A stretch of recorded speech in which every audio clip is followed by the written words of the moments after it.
Tough economic times have put pressure on charities all over Michigan. Despite fewer donations and falling revenues, nonprofit services are still needed, now more than ever. Fortunately, charities in Michigan have access to a form of fundraising known as charitable gaming. This activity, licensed and regulated by the state, allows donors to play games they enjoy, knowing that the money they spend is going to a worthy cause.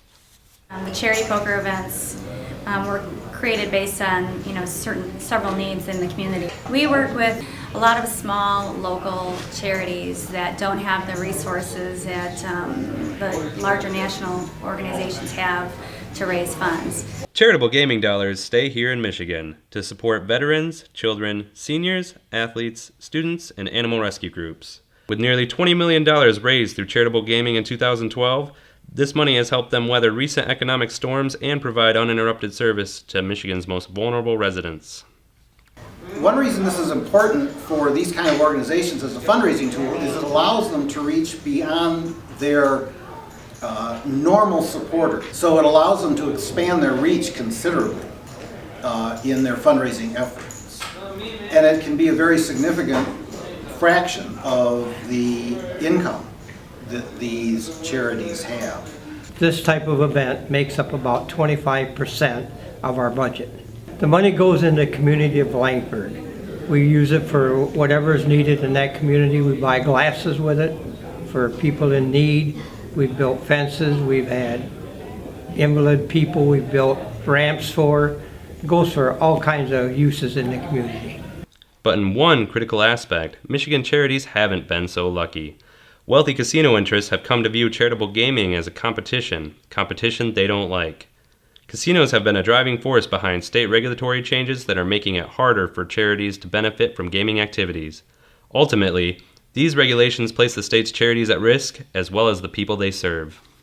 The actions that have been taken by the state over the last year or so are prohibiting many organizations from conducting events. A good example is the moratorium. The moratorium on opening a new location where these fundraising events occur has really cut a lot of charities out of this opportunity because it's artificially limiting the number of locations and the number of charities that are participating in this. It's an artificial cap on that rather than letting the market, the number of people that want to do it, decide. In addition to preventing new charities from holding gaming fundraisers, the state has also given way to pressure from casinos to put artificial limitations on the number and size of charity gaming events. The state recently made a policy that limited the number of charities a room could have at any given time to 3 charities. Historically, there was no limit on that, and there are some rooms out there that had more than 3 charities at a time. The policy was implemented without any forewarning, which impacted quite a few charities because where they were supposed to have events, they've been kind of shut out without notice. So it's policies like those that we're a little concerned are going to come down the line without any discussion with stakeholders. Right now they're only allowed to do 15,000 in sales a day, and I would say at the very least 4 days out of the week all 3 of our charities sell out, and if we sell out, the charities are losing money, and then on top of that, if we sell out, the players aren't allowed to buy back into the game, which aggravates them too. So it's kind of a lose-lose situation for us and everyone involved. We would love to be able to bet a lot more money than we are able to now. The way the state enforces its rules has also become an issue for Michigan charities. We, as an industry, understand that it has grown very quickly and very big over the last 5 or so years. We also understand that the current law that we operate under, the Traxler-McCulley Bingo Act, as well as the regulations that have been put in place over the last 5 years, do not adequately address all of the situations that both the rooms and the charities, as well as the regulators, find themselves in. Currently, there are no clearly identifiable penalties or procedures for handling small infractions that may happen in an event. If we were to receive, for example, a pink slip or a ticket, we could address it. So I think having some clearly identifiable procedures and rules put in place on how certain infractions are handled would be helpful. The businesses and the charities were not asked to help solve the problem.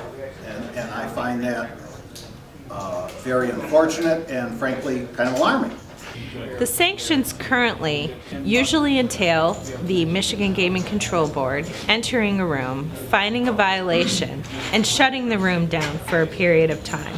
We are suggesting in legislation that there be a scale, a sliding scale for infractions, and that the sanction fit the violation a little bit more appropriately than shutting someone's business down and keeping the charities from conducting the events. The regulator is not giving any pre-notice to charities.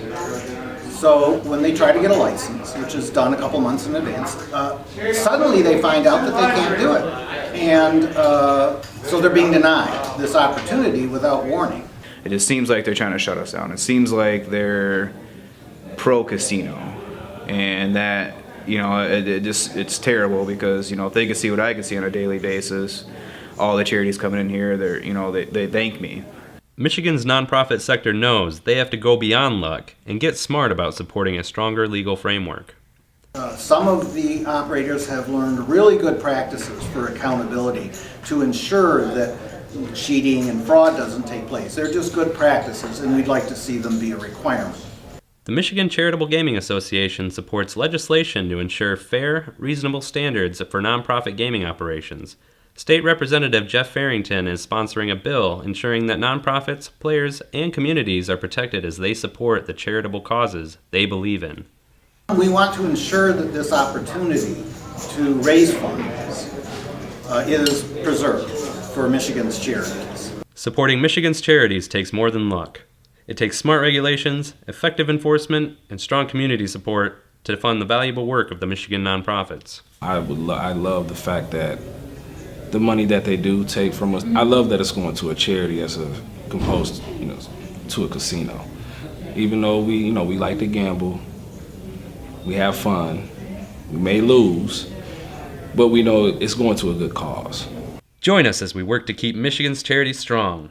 Visit our website, like us on Facebook, and most importantly, sign our online petition and spread the word. We need you to keep nonprofit services available for those who need them most.